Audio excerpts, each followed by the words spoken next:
Hey guys, today I wanted to show off I wanted to do a review of one of my personal favorite exploitation films and probably one of the most popular exploitation films of all time, and that is Cannibal Holocaust, directed by Ruggero Deodato and stars Robert Kerman.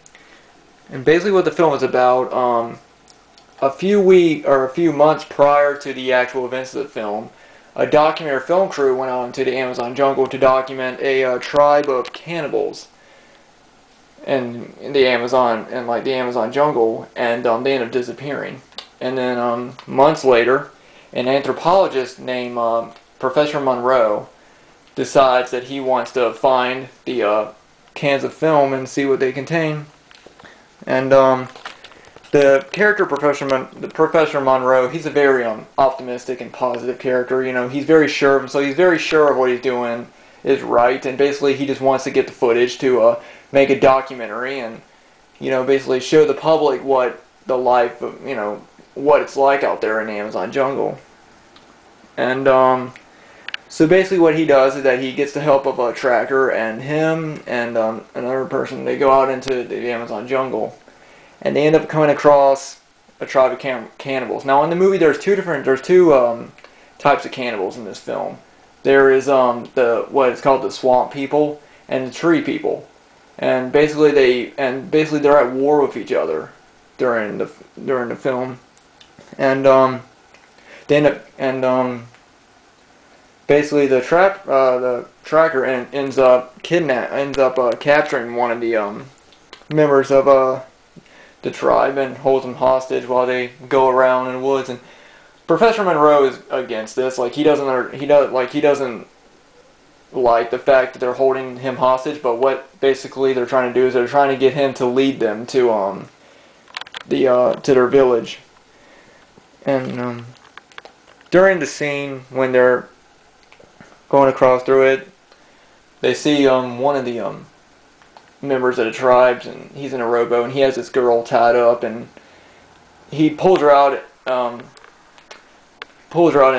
into a little beach area, and he pretty much rapes her with a pointed rock. I'm gonna talk about some of the scenes in the movie, so there's probably gonna be some spoilers to this. So if that bothers you, you can go ahead and turn this off now. But you know, I want to talk about a lot of the graphic scenes that are in this movie and things like that, because that's what I feel the most review is going to be about.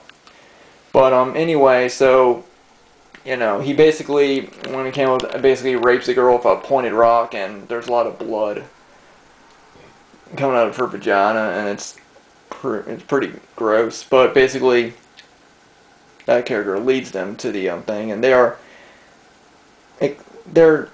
led into the village by them, but of course they're not trusted because they don't trust white men, and from what all they've done. Well, eventually they do find the remains of the four documentary students is what they are, because they're really young, and basically they get the can of film, and they want to and at first the people that are running like the BBC, they want to broadcast it, is what they want to do, but first Professor Monroe says, well, hey, I want to take a look at it, for I've not seen it. So he basically gets him and a few of the other board members, and they sit down and they basically watch it. And basically from that point on, the movie just goes crazy. I'm not going to get into it because I don't want to give anything away from what people have seen. I do want to talk about it a lot. During the footage, there's a lot of things in it that, you know, the documentary crew members, what they do, they're really young, and so they're really naive, and, you know, of course they're positive about it, but basically what the character Monroe wants to do is that he wants to use it for research. All the documentary film crew wants is fame, basically, and they just want to use it just to get famous and make money and stuff like that. Well, during the film, basically they're out there and they're pretty much just goofing around. They're getting video. One of the reasons why the film is very controversial was its scenes of animal cruelty, which in some way I guess you could say some of the scenes are graphic, but sorry, my dog's walking in the background.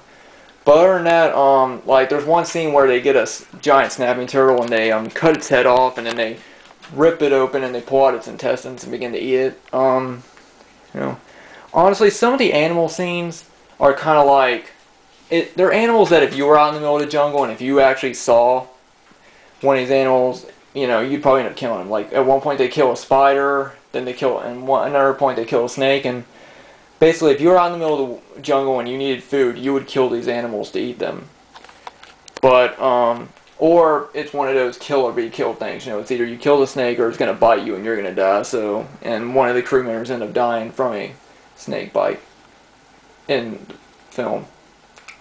But one of the main focuses on the film is that throughout the whole thing, the film crew are basically just getting pleasure out of basically doing these things. And you know, at one point they actually go into the village of the cannibals and they set the whole place on fire for no reason whatsoever. They're doing it just out of pure joy, basically. And I think the whole point of the film is trying to show that the media exploits violence. You know, it shows violence up on the screen, and it's like, you know, this is how reality is, and everything like that. And I think that that's the whole point of the film. It's like, it's not the cannibals that are the sort of the evil people. They're just there out in the middle of the jungle doing their thing, and it's just regular, you know, white men or people coming in there and basically messing up everything for them, and that's why they get angry, and that's why they end up, you know, killing the film crew. And that's what I think that the film is. That's what I think the film is basically about. It's basically, you know, showing of how that getting fame is basically above everything. Like at one point in the film, even Robert Kerman says, you know, he says something along the line of, "Why would you try to make money off of people's pain?" Or why would you make money off of misery? I think is what he says. And in a way, that's kind of what society is. You know, you see something horrifying on TV, and you're like, "Oh, we got to broadcast this. We'll get famous for this stuff." You know, but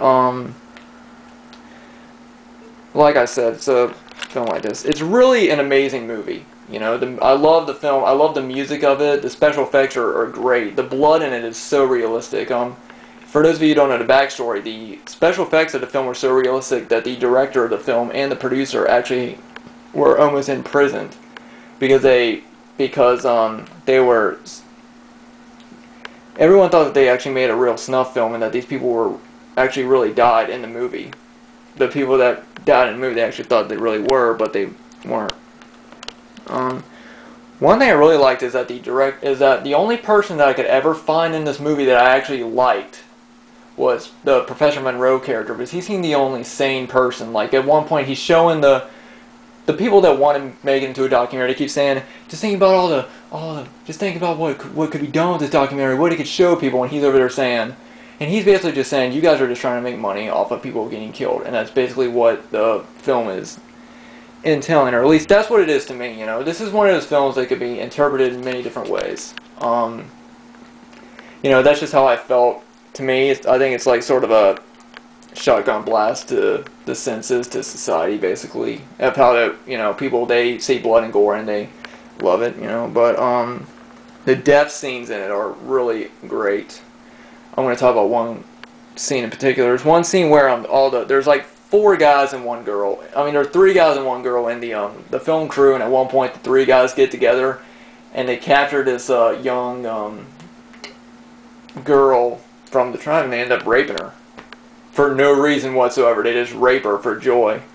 And it's ironic of how when the cannibals are finally rebelling and killing all of them, they end up getting the actual girl and raping her, which is kind of funny of how her boyfriend just went over and just raped one of their tribes, so they basically just got her and raped her. So it's sort of like an eye for an eye type of thing, type of way of getting revenge on it.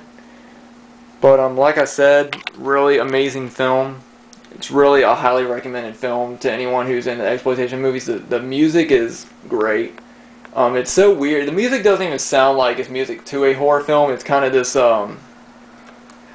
not mellow, but it's not like, you know, heavy or anything. At the opening credits of it, it really is. And I love the shots of the scenery, of the shots they have of the Amazon jungle, because honestly, the jungle is really it's a beautiful place if you minus all the, you know, things that go on there, like the deadly animals and stuff. But other than that, you know, it's one of those places I wouldn't mind visiting sometime. But anyway, like I said, I know this ain't the best review, but anyway, like I said, check out Cannibal Holocaust. Highly recommend this film. I hope anyone who's watching this enjoyed my review of Cannibal Holocaust, and hope you guys, you know, if you guys like it, let me know what you think.